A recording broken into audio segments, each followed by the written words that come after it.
السلام علیکم ورحمۃ اللہ وبرکاتہ۔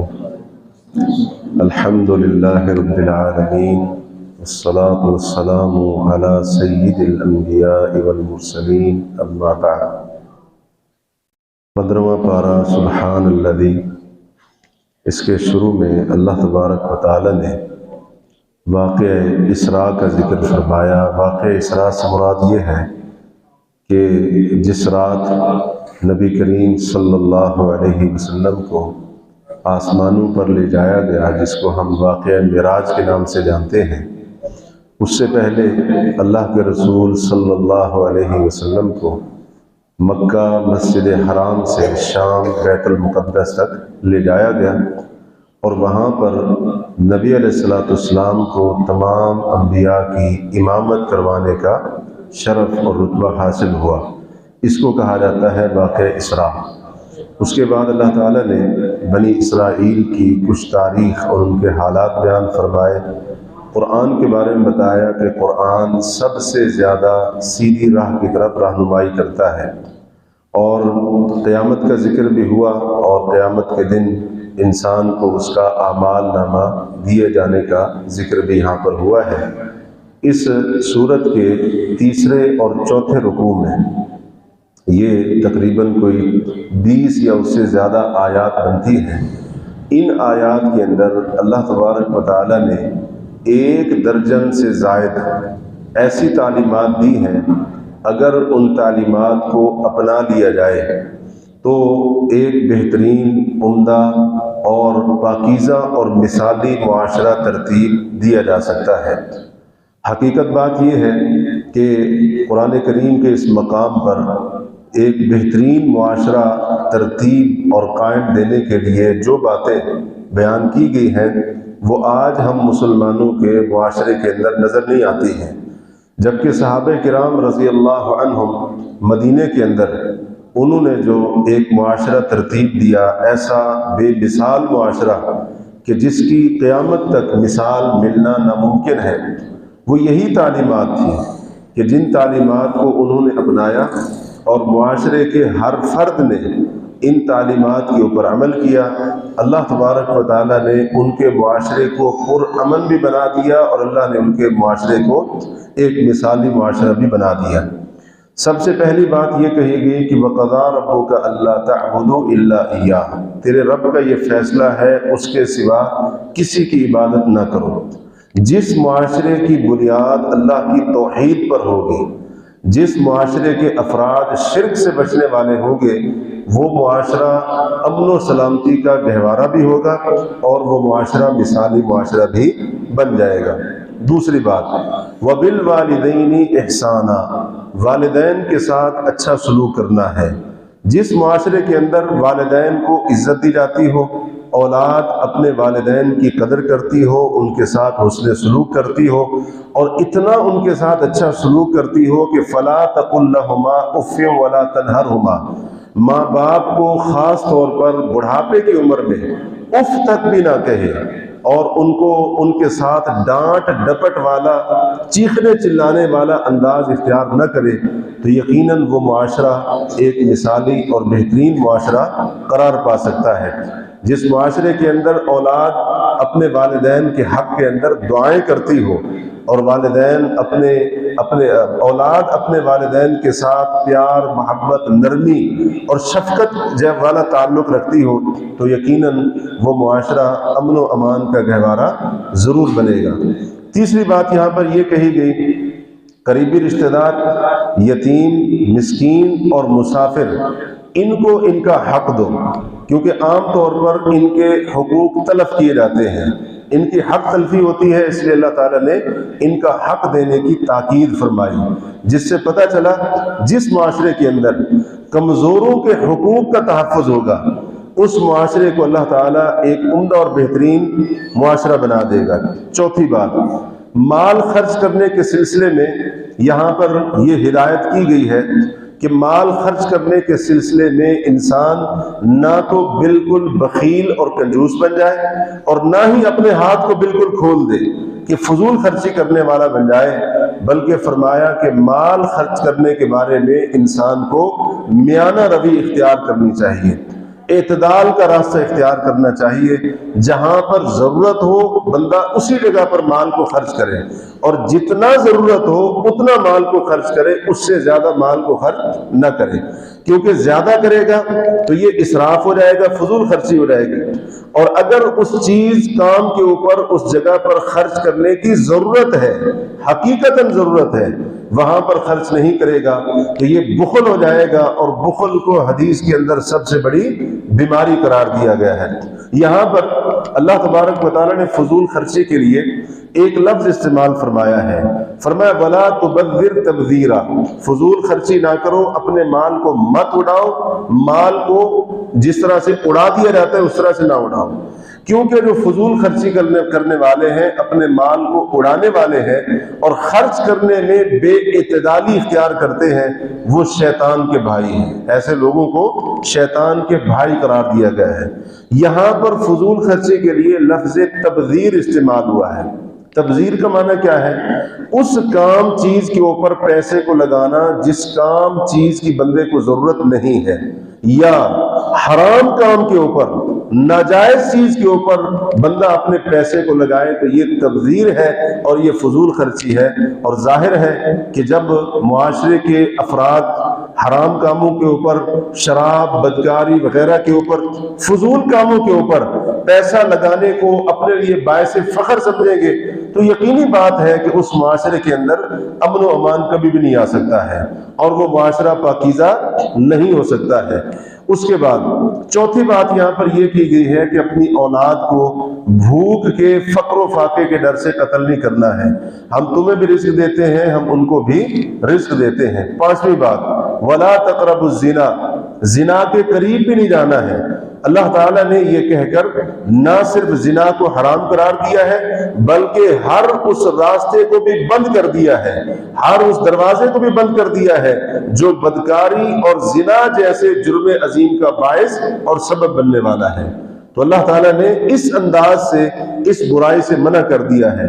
اور یہ بھی یقینی بات ہے جس معاشرے کے افراد بدکاری کرنے کے عادی ہو چکے ہوں، زنا کرنے کے عادی ہو چکے ہوں، وہ معاشرہ بھی امن و امان کا گہوارہ کسی بھی صورت میں نہیں بن سکتا ہے۔ چھٹی تعلیم، کسی کو نہ حق قتل نہیں کرنا ہے۔ جس معاشرے کے اندر لوگوں کا خون بہایا جائے گا، نہ حق قتل ہوگے، وہاں پر بھی امن و امان کسی بھی صورت میں نہیں آ سکتا ہے۔ ساتویں بات یتیم کے ساتھ حسن سلوک، اور اسی طرح سے بلوغت تک پہنچنے تک، یعنی بالغ ہونے تک اس کے حقوق کا خیال رکھنا، اس کے ساتھ اچھا سلوک کرنا، اس کی ایک بار پھر سے تاکید کی گئی ہے۔ اور آٹھویں بات کہ وزن کے معاملے میں تم نے وزن کو پورا کرنا ہے، ناپ تول کے اندر کمی نہیں کرنی ہے، اور وزن کے لیے جو پیمانہ ترازو استعمال کرنا ہے وہ بالکل ٹھیک ہو، صحیح وزن کرنے والا ہو۔ ایسا نہ ہو کہ بندہ بظاہر سامنے والے کو دکھا رہا ہو کہ میں پورا وزن کر رہا ہوں اور پیچھے سے اس نے پیمانے کے اندر، ترازو کے اندر، کانٹے کے اندر پہلے سے گڑبڑ کر رکھی ہو۔ یہ چیز نہیں ہونی چاہیے۔ اب ظاہر ہے اس سے بھی معاشرے کے اندر امن و سلامتی کسی بھی صورت میں نہیں آ سکتی ہے۔ نویں تعلیم وَأَوْفُوا بِالْعَهْدِ إِنَّ الْعَهْدَ كَانَ مَسْئُولًا، وعدہ، عہد، معاہدہ اس کو پورا کرو، اس کے بارے میں بھی قیامت کے دن سوال کیا جائے گا۔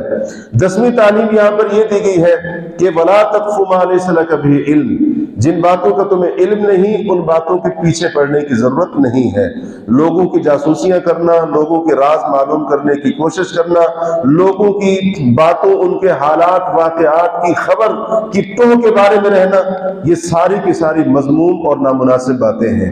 اسی طریقے سے افواہوں کے اوپر یقین کرنا، سنی سنائی باتیں، اڑتی خبریں، ان کے اوپر یقین کر لینا، اور اسی طرح سے ایسی باتیں ان کے پیچھے پڑے رہنا، اس سے بھی معاشرے کے امن و امان کے اوپر بہت زیادہ اثر پڑتا ہے۔ اس لیے اللہ تعالیٰ نے فرمایا وَلَا تَقْفُ مَا لَيْسَ لَكَ بِهِ عِلْمٌ، اور ساتھ ہی فرما دیا إِنَّ السَّمْعَ وَالْبَصَرَ وَالْفُؤَادَ كُلُّ أُولَئِكَ كَانَ عَنْهُ مَسْئُولًا، کہ بے شک کان، آنکھیں اور دل، ان سب کے بارے میں قیامت کے دن سوال کیا جائے گا۔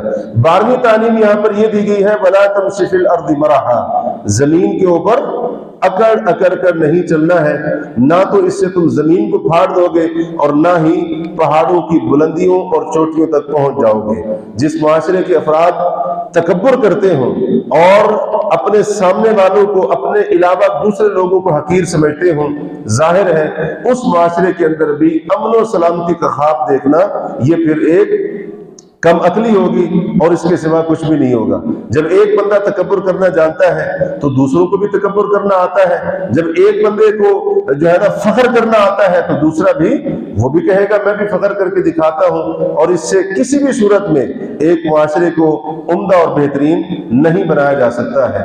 اور 13ویں تعلیم یہاں پر دی گئی ہے آخرت کا ذکر کرتے ہوئے کہ آخرت کے لیے جو انسان کوشش کرتا ہے، آخرت کا طلبگار ہوتا ہے، تو اللہ تعالیٰ ان کی کوشش کی قدر کرتا ہے، جس سے یہ بتانا مقصود ہے کہ جس معاشرے کے افراد آخرت کا احساس کرنے والے ہوں، آخرت کی فکر کرنے والے ہوں، ان کے دلوں کے اندر آخرت کا خوف ہو، تو اس معاشرے کے افراد یقیناً ان تمام باتوں کے اوپر عمل کرنے والے ہوں گے۔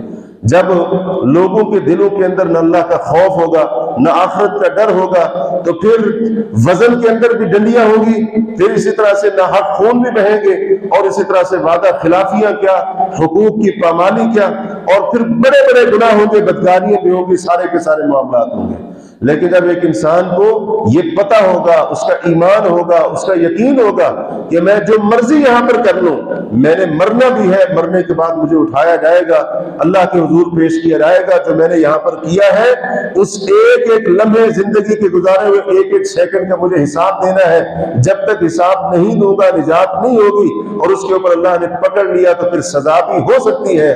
جب اس بات کے اوپر یقین ایمان ہوگا تو یقینی بات ہے پھر معاشرے کا ہر فرد اپنی ذمہ داریوں کا احساس کرنے والا بھی ہوگا اور اپنی ذمہ داریوں کو پورا کرنے والا بھی ہوگا۔ یہ 13 ایسی تعلیمات ہیں۔ اللہ تعالیٰ جانتا ہے کہ اگر ہم لوگ، ہمارے معاشرے کے افراد، شرط یہ ہے کہ ہر فرد بڑا ہو یا چھوٹا ہو، بزرگ و نوجوان ہو، مرد و عورت ہو، معاشرے کا ہر فرد ان 13 باتوں کو سمجھ کر ان کے اوپر عمل کرنا شروع کر دے تو اللہ تبارک و تعالی ہمارے معاشرے کو ایک پاکیزہ، مثالی، امن و سلامتی والا، امن و امان والا معاشرہ بنا دے گا۔ یہ ساری کی ساری بد امنی کی صورت اور یہ سارے کے سارے معاشرتی مسائل اور اسی طرح سے معاشرتی مسائل کا ایک طویل سلسلہ، بلکہ یہ مسائل روز بروز بڑھتے جا رہے ہیں، ان کی وجہ یہ ہے کہ ہم ان قرآنی تعلیمات سے دور ہیں۔ ہمارے معاشرے کا جو ڈھانچہ ہے وہ ان قرآنی تعلیمات کے مطابق تشکیل نہیں دیا گیا ہے۔ ہمارے معاشرے کی بنیاد قرآن مجید کی ان تعلیمات کے اوپر نہیں ہے، جس کی وجہ سے یہ سارا کچھ ہمیں اپنی آنکھوں سے دیکھنا پڑ رہا ہے۔ تو یہی اگر باتیں ان کے اوپر غور کر لیا جائے تو یقیناً یہ 13 باتیں اس پوری سورت کا خلاصہ بیان کر رہی ہیں۔ اس کے بعد آگے سورت الکہف ہے۔ سورت الکہف کی بڑی فضیلت ہے۔ ایک حدیث میں آتا ہے حضرت اسید بن حضیر ایک بار رات کو نماز پڑھ رہے تھے، انہوں نے چراغوں کی طرح کوئی روشنی سے دیکھی، نبی علیہ الصلوۃ والسلام کے پاس صبح آئے، آپ کو بتایا تو آپ نے فرمایا تلک السکینۃ تنزلت القرآن، یہ وہ سکینت تھی اللہ کی طرف سے جو قرآن کی وجہ سے اتری تھی۔ اور اس روایت کے اندر آتا ہے کہ حضرت اسید بن حضیر اس رات سورت الکہف کی تلاوت کر رہے تھے۔ تو سورت الکہف اللہ تبارک و تعالیٰ نے اس کی وجہ سے وہ فرشتوں کی شکل میں، وہ سکینت کی شکل میں، وہ اس طرح سے یہ منظر ان کو دکھایا۔ سورت کہف کے بارے میں صحیح مسلم میں حدیث ہے، جو بندہ سورت کہف کی پہلی 10 آیتوں کو یاد کرتا ہے، یاد کرنے کا مطلب صرف رٹا مار کر لفظوں کو یاد کرنا نہیں ہے، یاد کرنے کا مطلب یہ ہے زبانی بھی یاد ہو، یاد کرنے کا مطلب یہ ہے ان آیات کا معنی اور تفسیر بھی اس کو معلوم ہو، اور یاد کرنے کا مطلب یہ ہے کہ عمل بھی ان کے مطابق کرنے والا ہو۔ ان 10 آیات کے اندر جن باتوں کی تعلیم دی گئی ہے انہی باتوں کے مطابق اس کا عقیدہ بھی ہو، اس کا عمل بھی ہو۔ اللہ تبارک و تعالی حدیث میں آتا ہے اس کو دجال کے فتنے سے محفوظ رکھے گا۔ مسند احمد کی روایت میں ہے نبی صلی اللہ علیہ وسلم نے حکم دیا کہ جب تم دیکھو دجال تمہارے سامنے آ گیا ہے، فرمایا کہ تم نے سورت کہف کی ابتدائی آیات پڑھنی شروع کر دینی ہے، یعنی اللہ تعالیٰ تمہیں پھر ان آیات کی برکت سے دجال کے فتنے سے محفوظ رکھے گا۔ یہی وجہ ہے کہ اس سورت کو بڑی اہمیت دی گئی ہے، اور احادیث کے مطابق ہر جمعہ کے دن سورۃ الکہف کے پڑھنے کی ترغیب دلائی گئی ہے۔ سورہ کہف کے شروع میں اصحاب کہف کا واقعہ ہے۔ یہ چند نوجوان جن کو اللہ نے توحید کی سمجھ دی اور اللہ نے ان کو استقامت بھی عطا فرمائی، جس علاقے کے اندر موجود تھے وہ علاقہ بت پرست لوگوں کا، اور بت پرستی کو سرکاری سرپرستی حاصل تھی۔ بادشاہ بھی بت پرست ہے اور رعایا عوام بھی بت پرست ہے۔ یہ چند نوجوان جن کی تعداد تقریباً 7 یا 8 بتائی گئی ہے، اللہ نے ان کو توفیق عطا فرمائی اور بت پرست قوم کے درمیان، بت پرست بادشاہ کے دربار میں، اس کے حواریوں، اس کے لشکر کے درمیان میں کھڑے ہو کر ان لوگوں نے اللہ کی توحید کا نعرہ لگایا اور اللہ کی توحید کی صدا کو بلند کیا۔ ظاہر ہے اس کا جو رد عمل سامنے آنا تھا وہ بالکل واضح ہے۔ بادشاہ قوم کے لوگ جو بت پرست تھے توحید کے اس نعرے آواز صدا کو برداشت نہ کر سکے اور کوشش کی کہ ان نوجوانوں کو قتل کر دیا جائے اور ان کا کام تمام کر دیا جائے۔ یہ نوجوان اپنے علاقے سے نکلے، غار کے اندر جا کر پناہ لی۔ اللہ تعالیٰ نے اس طرح سے حفاظت فرمائی کہ بادشاہ اور اس کے لشکر، اس کی فوج اور جتنے بھی اس کے حواری تھے ان سب نے زور لگا لیا، اور یہ جو اصحاب کہف تھے ان کا ایک بال ٹیڑھا کرنا تو دور کی بات ہے، جس غار کے اندر پناہ لے رکھی تھی اس غار کے اندر داخل ہونے کی بھی جرت نہیں کر سکے۔ اللہ تبارک و تعالیٰ نے ایسے اپنے ان موحد بندوں کی حفاظت فرمائی۔ اس قصے کے اندر بہت سارے اسباق ہیں۔ ایک بڑا اہم سبق یہ ہے کہ یہ جو اصحاب کہف جن کو کہا جاتا ہے 7-8 نوجوان، یہ تو معمولی نوجوان نہیں تھے، بلکہ تفسیری روایات کے مطابق یہ شاہی خاندان سے تعلق رکھتے تھے، شہزادے تھے۔ محلات کو ٹھکرایا اور اسی طرح سے شاہی اور شہزادوں والی عیش و عشرت والی زندگی کو انہوں نے اپنے جوتے کی نوک کے اوپر رکھا۔ وجہ ایمان، توحید اور دین کی وجہ سے۔ ہمارے لیے اس کے اندر سبق یہ ہے کہ دین، ایمان، توحید کے لیے بڑی بڑی قربانیاں دینی پڑے گی۔ اگر وقت آ جائے انسان کے لیے کے سامنے کہ اگر وہ اپنے عیش و آرام کو اور دیگر اس قسم کی سہولیات کو اور آسانیوں کو اگر وہ قربان کرنا اس کو پڑ جائے، تو دین، ایمان، توحید، عقیدہ، خالص عقیدہ، یہ اتنی اہم چیزیں ہیں کہ ان کے لیے سب کچھ قربان کیا جا سکتا ہے، جیسا کہ صحابہ کہف نے قربان کر دیا۔ اللہ نے قیامت تک ان کا نام روشن رکھا ہے، اور جب قیامت کا دن ہوگا اللہ تعالیٰ ان کو اجر عظیم سے نوازے گا۔ تو یہ ان کی قربانیوں کا صلہ ہے۔ دوسری بات یہاں سے یہ سمجھ آئی، دوسرا سبق، کہ جس جگہ کے اوپر انسان کو فتنوں سے خطرہ ہو تو فتنوں سے اپنے دین کو بچاتے ہوئے، انسان اپنے دین کی حفاظت کرتے ہوئے فتنوں والی جگہ سے اپنے آپ کو دور لے کر چلا جائے، جیسے اصحاب کہف نے کیا۔ اپنا گھر، محلات، علاقہ، وطن، شہر سب کچھ چھوڑ دیا اور کہاں جا کر پناہ لی؟ دور دراز کسی پہاڑ کے نامعلوم غار کے اندر، وہاں جا کر انہوں نے پناہ لی۔ یہ سارا کچھ کیوں برداشت کیا؟ یہ سب اس لیے تاکہ دین کے اوپر کوئی حرف نہ آئے، دین کے اوپر کوئی حرف نہ آئے۔ نبی علیہ الصلوۃ والسلام کی حدیث ہے، آپ نے فرمایا ان قریب ایک مسلمان کا سب سے بہترین مال اس کی بکریاں ہوگی، جن بکریوں کو لے کر وہ آبادیوں سے دور دراز نکل جائے گا، پہاڑوں کی طرف، پہاڑوں کی وادیوں یا ان کی چوٹیوں کی طرف، وہاں اپنی بکریوں کو لے کر چلا جائے گا۔ وجہ، آبادی کو کیوں چھوڑے گا، شہروں سے کیوں دور چلا جائے گا؟ فرمایا یفر بدینہ من الفتن، اپنے دین کو لے کر بھاگے گا فتنوں سے بچنے کے لیے۔ لوگوں کے درمیان رہتے ہوئے، آبادیوں کے درمیان، شہروں کے درمیان رہتے ہوئے اس کو اپنے دین کے بارے میں خطرہ ہوگا کہ کہیں میرے دین کا نقصان نہ ہو جائے۔ اپنے دین کو وہ بچانے کے لیے وہ پہاڑوں کے اندر، وادیوں کے اندر اور دور دراز گمنام جگہوں کے اوپر زندگی گزارنا گوارا کر لے گا، لیکن اپنے دین کے اوپر حرف نہیں آنے دے گا۔ یہ اس واقعے کے اندر ایک بہت بڑا سبق ہے۔ اس کے بعد اس صورت کے اندر ایک اور واقعہ قصہ بیان ہوا ہے، وہ ہے 2 آدمیوں کا قصہ۔ ان میں سے ایک دولت مند لیکن ہے مشرک کافر۔ اللہ تعالیٰ نے اس کو 2 باغات عطا کر رکھے۔ وہ باغ پھلدار درختوں والے باغ، اور اس کی جو ہے نا بہت زیادہ آمدنی ہوتی تھی پھلوں کی شکل میں، کھیتی بھی موجود تھی، اور باغوں کے پانی کے لیے ایک وسیع نظام موجود تھا۔ یہ اللہ تعالیٰ نے اس کو عطا کر رکھا تھا۔ اور اس کو پھر کیا ہوا، اس باغ والا وہ جو تھا اس نے آخرت کا بھی انکار کیا، اس نے کہا کہ میں قیامت کے قائم ہونے پر یقین نہیں رکھتا ہوں، اگر قیامت آئے گی تو اللہ تبارک و تعالی یہاں سے بہتر زندگی وہاں پر مجھے عطا کرے گا۔ ایک بندہ یہ ہے۔ دوسرا، اللہ تعالیٰ نے اس کو مال نہیں دیا ہے، فقیر آدمی ہے، مسکین آدمی ہے، لیکن اللہ تعالیٰ نے اس کو ایمان کی دولت عطا کی ہے، توحید کی دولت عطا کی ہے، وہ کافر اور مشرک نہیں ہے، آخرت کے اوپر اس کا ایمان اور یقین ہے۔ اللہ تبارک و تعالیٰ نے ان دونوں کا قصہ بیان کیا۔ جو باغوں والا تھا، اللہ نے اس کے باغوں کو تباہ کر کے رکھ دیا، پھر وہ افسوس کرنے لگا، ہائے کاش میں اپنے رب کے ساتھ کسی کو شریک نہ ٹھہراتا۔ اس قصے کے اندر بھی بہت ساری عبرتیں ہیں۔ سب سے بڑی عبرت یہ ہے کہ یہ مشرک آدمی کی مثال ہے، اگر وہ ساری زندگی نیکیاں کرتا رہے، اگر اس کی موت شرک کے اوپر ہوتی ہے، قیامت کے دن اس کی تمام نیکیاں عبادتیں برباد ہو جائے گی، اور وہاں پر وہ افسوس کرتا رہے گا، ہائے کاش میں دنیا کے اندر اپنے رب کے ساتھ کسی کو شریک نہ ٹھہراتا۔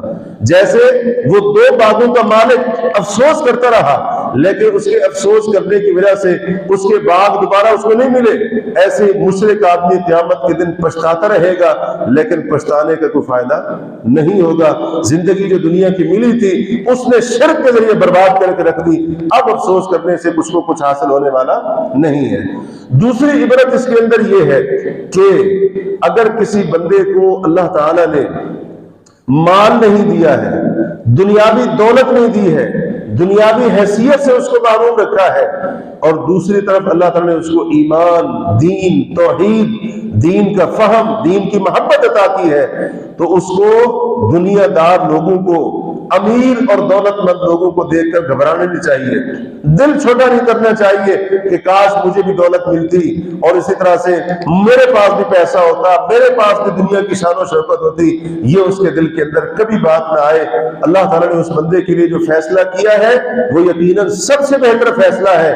بندے کے پاس پیسہ ہو، بندے کے پاس دنیاوی شان و شوکت ہو، لیکن ایمان نہ ہو، دین نہ ہو، اسی طرح سے آخرت کے اوپر یقین نہ ہو، اسی طریقے سے دین کا کوئی پتہ نہ ہو، حلال و حرام کا پتہ نہ ہو، اس پیسے کے، اس دولت کا کیا فائدہ؟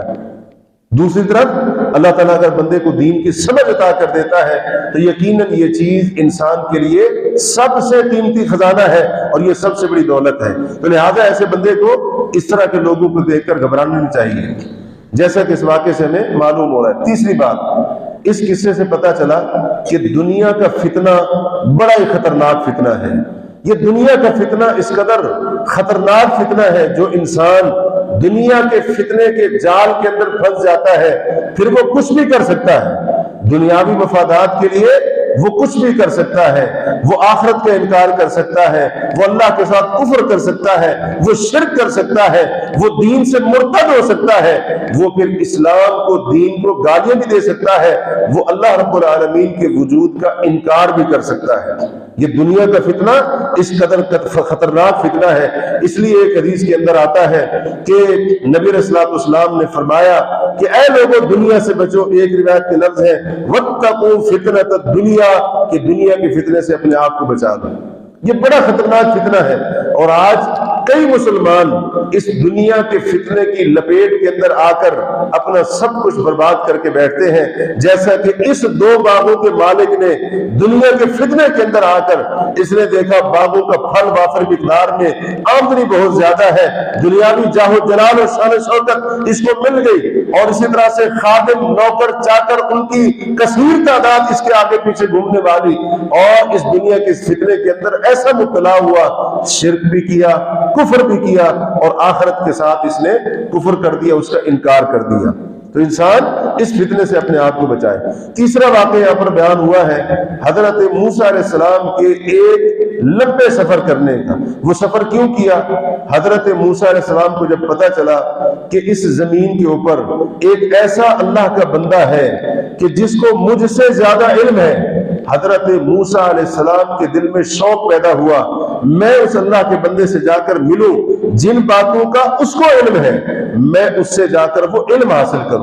اس کے لیے حضرت موسیٰ علیہ السلام نے دور دراز کا سفر کیا، جس سے یہ سبق مل رہا ہے دین کا علم حاصل کرنے کے لیے دور دراز کے سفر کرنے پڑتے ہیں۔ بعض دفعہ تو ایسا بھی ہوتا ہے کہ ایک ایک مسئلے کا علم حاصل کرنے کے لیے انسان کو لمبے لمبے سفر کرنے پڑتے ہیں۔ آج ہماری طرح نہیں، جیسا کہ ہم کسی عالم کو، کسی مولانا صاحب کو اگر ہم کال کریں، ہماری وہ کال اٹینڈ کر کے ہمارے سوال کا جواب نہ دے، واٹس ایپ ہم نے کیا انہوں نے کوئی جواب نہیں دیا، تو ہم کہتے ہیں جی علماء سے پوچھنے فضول ہے۔ ہم اب کیا کریں گے؟ ہم خود تلاش کر لیں گے، نیٹ سے دیکھ لیں گے، معلوم کر لیں گے، ہر چیز تو میسر ہے نا۔ اور پھر نیٹ کے اوپر کیا ہوتا ہے، یا تو کسی قادیانی کو کوئی مسئلہ پکڑ کے بیٹھے ہیں یا کسی اور کی، اور پھر عجیب و غریب کے معاملات ہو جاتے ہیں۔ ہم سے تو اتنا بھی گوارا نہیں ہوتا ہے کہ ہم ہماری مسجد کے اندر، قریب کی جو مسجد ہے زیادہ فاصلہ نہیں ہوتا، ہم وہاں پر چل کر جائیں اور اس عالم کے پاس جا کر اپنا مسئلہ رکھیں اس کے سامنے، اور اسی طرح سے مسئلے کا حل طلب کریں۔ ہم اتنا کرنے کے لیے بھی آج تیار نہیں ہوتے ہیں۔ ہم کہتے ہیں کہ ہمیں بیٹھے بٹھائے علم حاصل ہو جائے۔ اللہ کا پیغمبر علم کے لیے سفر کر رہا ہے، حصول علم کا اتنا شوق ہے کہ دور دراز کے علاقے کے اندر جا کر حضرت خضر علیہ السلام کے پاس جا کر علم حاصل کرنے کا شوق پیدا ہوا، اور عملی طور پر پھر سفر بھی کیا ہے۔ اس واقعے کے اندر حصول علم کے تعلق سے بہت ساری باتیں ہیں۔ ایک تو یہ ہے کہ اگر کوئی طالب علم دین کا علم حاصل کرنا چاہتا ہے تو اس کو چاہیے کہ وہ اپنے اندر دین کے علم کے حصول کی طرف پیدا کرے، شوق پیدا کرے، رغبت پیدا کرے، حتیٰ کہ اس کے لیے اتنے لمبا سفر بھی کرنے پڑ جائے تو اس کو کوئی پرواہ نہ ہو۔ دوسری بات یہاں سے یہ پتہ چلی کہ استاد کا ادب کیا ہوتا ہے، اس واقعے سے بخوبی معلوم ہو رہا ہے۔ ایک طالب علم اگر استاد سے کچھ لینا چاہتا ہے اس کو پھر استاد کی قدر کرنی ہوگی اور اس کے آداب کا خیال رکھنا ہوگا۔ اور تیسری اہم بات یہ کہ حضرت موسیٰ علیہ السلام نے کہا تھا حضرت خضر کو، ستجدنی انشاءاللہ صابرا، اے استاد محترم ان قریب آپ مجھے صبر کرنے والا پائیں گے۔ تو حصول علم کے اوپر صبر کرنا یہ بہت بڑی چیز ہے۔ آج ہم چاہتے ہیں میں ایک دو کچھ تحریریں پڑھ لوں، ایک دو کتابیں پڑھ لوں، ایک دو سال چند مہینے پڑھ لوں اور میں عالم بن جاؤں۔ اس طرح سے نہیں ہوگا، اس کے لیے زندگیاں قربان کرنی پڑتی ہیں، پوری زندگی لگانی پڑتی ہے، پھر جا کر انسان کو کچھ نہ کچھ دین کا علم حاصل ہوتا ہے۔ امام شافعی رحمہ اللہ فرماتے ہیں العلم لا یعطیک بعدہ حتی تعطیہ کلہ، جب تک تم اپنا آپ پورے کا پورا علم کو نہیں دو گے، علم تمہیں اپنا تھوڑا سا حصہ بھی نہیں دے گا۔ جب تم اپنا آپ پورا وقف کر دو گے حصول علم کے لیے، علم تب جا کر تمہیں اپنا کچھ حصہ دے گا، کچھ حصہ دے گا۔ تو اس بات کو سمجھنے کی ضرورت ہے۔ آج ہمارے اندر صبر نہیں ہے، دین سیکھنے کے معاملے میں ہمارے اندر صبر نہیں ہے، برداشت نہیں ہے، جبکہ صبر، برداشت، استقامت حصول علم کے لیے اس کو اپنے اندر پیدا کرنا ہوگا، تب اللہ تبارک و تعالی اپنے بندے کو اپنے دین کا علم عطا کرتا ہے۔ اللہ تبارک و تعالی سے دعا ہے اللہ تعالی ہمیں ان باتوں کو سننے سمجھنے کے بعد ان باتوں کے مطابق اپنی اصلاح کرنے کی توفیق عطا فرمائے۔ وباللہ التوفیق۔